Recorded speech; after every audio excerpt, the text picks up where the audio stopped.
নমস্কার, টিটু বুদ্ধ ইউটিউব চ্যানেলে তোমাদেরকে প্রত্যেককে স্বাগত।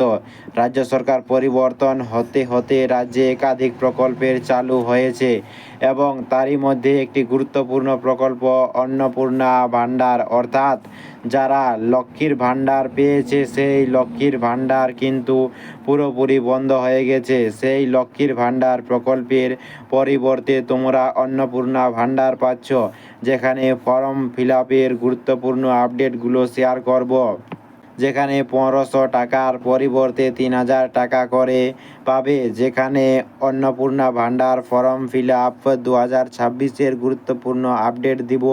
অত্যন্ত গুরুত্বপূর্ণ আপডেট, যাদের নাম লক্ষ্মীর ভাণ্ডার প্রকল্পে অন্তর্ভুক্ত আছে এবং যারা লক্ষ্মীর ভাণ্ডারে আবেদন করার পরও কোনো টাকা পায়নি, বা যাদের সবে 25 বছর বয়স হয়েছে, তারা অন্নপূর্ণা ভাণ্ডারের অ্যাপ্লাই কিভাবে করবে প্রত্যেকটা বিষয়ে জানাবো, এবং কবে থেকে তোমরা টাকা পাবে, আর কারা কারা প্রতি মাসে 3000 টাকা পাবে এবং কারা 3000 টাকা পাবে না। তো ভিডিওটি খুবই গুরুত্বপূর্ণ।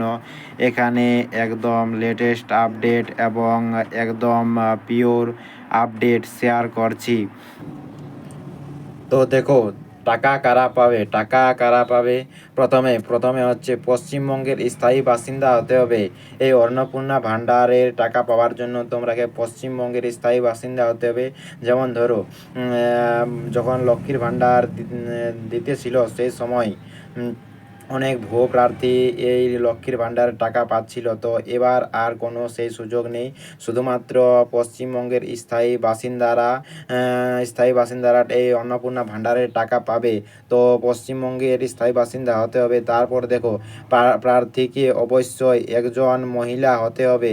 এই অন্নপূর্ণা ভাণ্ডার পাওয়ার জন্য প্রার্থীকে মহিলা হতে হবে। এবং তারপরে দেখে নাও, ব্যাংকের আধার এর সাথে বিডি লিঙ্ক করতে হবে। তো ব্যাংক আধারের সঙ্গে তোমরাকে বিডি লিঙ্ক করতে হবে।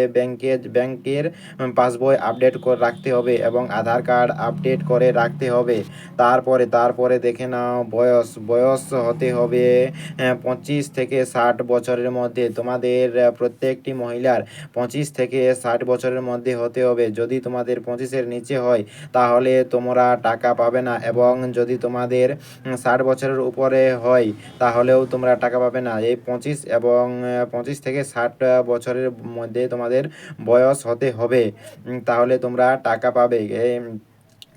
তারপরে হচ্ছে কোন শিক্ষাগত যোগ্যতা প্রয়োজন নেই। এই লক্ষ্মীর ভাণ্ডার, এই অন্নপূর্ণা ভাণ্ডার পাবার জন্য তোমাদের কোনো শিক্ষাগত যোগ্যতা লাগবে না। তোমরা যদি 8 পাসও হয়ে থাকো তাহলেও তোমরা আবেদন করতে এখানে পারছো।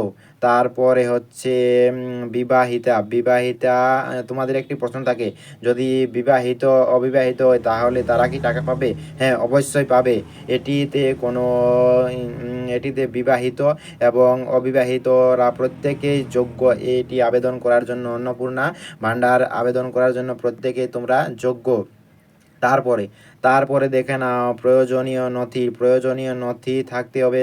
বয়সের প্রমাণপত্র তোমাদের নথি থাকতে হবে। যেমন আধার কার্ডটি তোমাদের বয়সের প্রমাণপত্র হিসেবে গণ্য হবে, এবং অথবা অ্যাডমিট কার্ডও তোমরা দিতে পারো। তারপরে দেখে নাও, স্থায়ী বাসিন্দা প্রমাণপত্র তোমাদের ধরো, যেমন পঞ্চায়েত সার্টিফিকেট তোমাদের লাগবে। তো সেটিতে তোমাদের স্থায়ী বাসিন্দা অথবা ভিডিও ইনকাম এই সমস্তগুলি তোমাদের স্থায়ী বাসিন্দার প্রমাণপত্র হিসেবে গণ্য করা হবে। তারপর দেখে নাও, কাস্ট সার্টিফিকেট তোমরা দিতেও প্রযোজ্য হলে তোমরা দিতেও পারো, আবার নাও দিতে পারো। তো যাদের কাস্ট সার্টিফিকেট আছে তারা দিতেও পারো, আবার নাও দিতে পারো। তারপরে দেখে নাও, তারপরে আবেদন পদ্ধতি। তোমাদের আবেদন পদ্ধতিটি হচ্ছে নতুন করে আবেদন করার প্রয়োজন নেই। যারা লক্ষ্মীর ভাণ্ডারে টাকা পাচ্ছিলে তাদের নতুন করে আর আবেদন করতে লাগবে না। লক্ষ্মীর ভাণ্ডার যাদের নাম নথি আছে তারাকে অবশ্যই আর আবেদন করতে হবে না। তারপর দেখে নাও, তারা প্রত্যেকে অন্নপূর্ণা ভাণ্ডারের টাকা পাবে। তারাকে আর কোনো আবেদন করতে হবে না। তারা লক্ষ্মীর ভাণ্ডার যাদের যাদের নথি মানে লক্ষ্মীর ভাণ্ডারে যারা টাকা পাচ্ছিল তারাকে নতুন করে আর আবেদন করতে হবে না। তারপরে দেখে নাও নতুন আবেদন কারা করবে। নতুন আবেদন কারাকে করতে হবে, যাদের লক্ষ্মীর ভাণ্ডারে প্রকল্পে অন্তর্ভুক্ত নেই। যাদের লক্ষ্মীর ভাণ্ডার প্রকল্পে নাম নথি মানে যাদের নতুন লক্ষ্মীর ভাণ্ডার প্রকল্পের জন্য আবেদন করেছিল তাদের হয়নি, তারাকে আবেদন করতে হবে। তারাই নতুন আবেদন করবে। এই যে দেখতে পাচ্ছ তারাই নতুন আবেদন করবে। তারপর দেখে না বিশ্লেষণ যাচাই হবে। তোমাদের যে এসআইআর হয়েছিল সেই এসআইআর মাধ্যমে তোমাদের একটি বিশ্লেষণ যাচাই হবে। দেখো, প্রচুর প্রার্থী এসআইআরের নাম বাদ গিয়েছিল।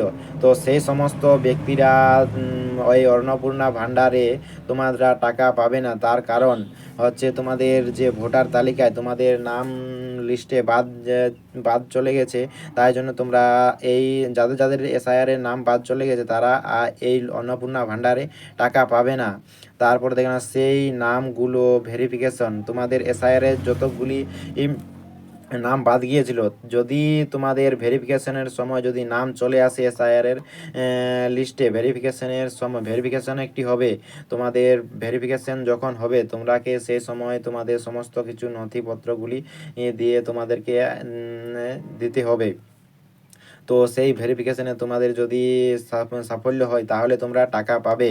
তারপর দেখো না, পাশাপাশি মৃত ব্যক্তিরা পাবে না। এবং ভুয়ো প্রার্থী, যেমন লক্ষ্মীর ভাণ্ডারে দেখো, যেমন বাংলাদেশ থেকেও তোমরা আবেদন করলে যেমন প্রচুর ভুয়ো প্রার্থী লক্ষ্মীর ভাণ্ডারে টাকা পাচ্ছিল। তো সেই এসআইআরের মাধ্যমে তোমাদের আর সেই ভুয়ো প্রার্থীরা টাকা পাবে না। রাজ্যের প্রার্থীদেরই শুধু এই সুযোগ সুবিধাটি পাওয়া যাবে। তারপর দেখে নাও, চিহ্নিত করে ফাইনাল লিস্ট একটি প্রকাশিত হবে। এসআইআর আবার একটি চিহ্নিত করে ফাইনাল লিস্ট পশ্চিমবঙ্গ সরকার বার করবে। সেই সময় তোমাদের যদি লিস্টে যদি নাম চলে আসে তাহলে তোমরা আবেদন করলেই টাকা পাবে। এরপর দেখে নাও, টাকা কবে থেকে ঢুকবে। তোমাদের টাকা কবে ব্যাংকে আসা শুরু হবে। তোমাদের 1 জুন থেকে প্রতিটি ব্যাংকে অ্যাকাউন্টে টাকা পাঠানো হবে। 1 জুন থেকে অ্যাকাউন্টের 3,000 টাকা করে জমা হবে। তো তোমাদের প্রত্যেকেরই একই সঙ্গে টাকা ঢুকবে না, কারণ তোমাদের কারো ঢুকবে 1 জুন, কারো ঢুকবে 2 জুন এবং কারো 4 জুন, 5 জুন, এরকম এক করে প্রত্যেকেরই অ্যাকাউন্টে টাকা ঢুকবে। তো তোমাদের কোনো যারা লক্ষ্মীর ভাণ্ডারে আবেদন করেছিলে যারা লক্ষ্মীর ভাণ্ডারে টাকা পাচ্ছিলে তারা অবশ্যই পাবে, এবং যারা নতুন তারাও আবেদন করো। এবং এই সম্পর্কে আরেকটি ভিডিও আসবে, তো সেটিতে আমি একদম পুরো ডিটেলসে তোমাদেরকে ভিডিওটি জানিয়ে দেবো।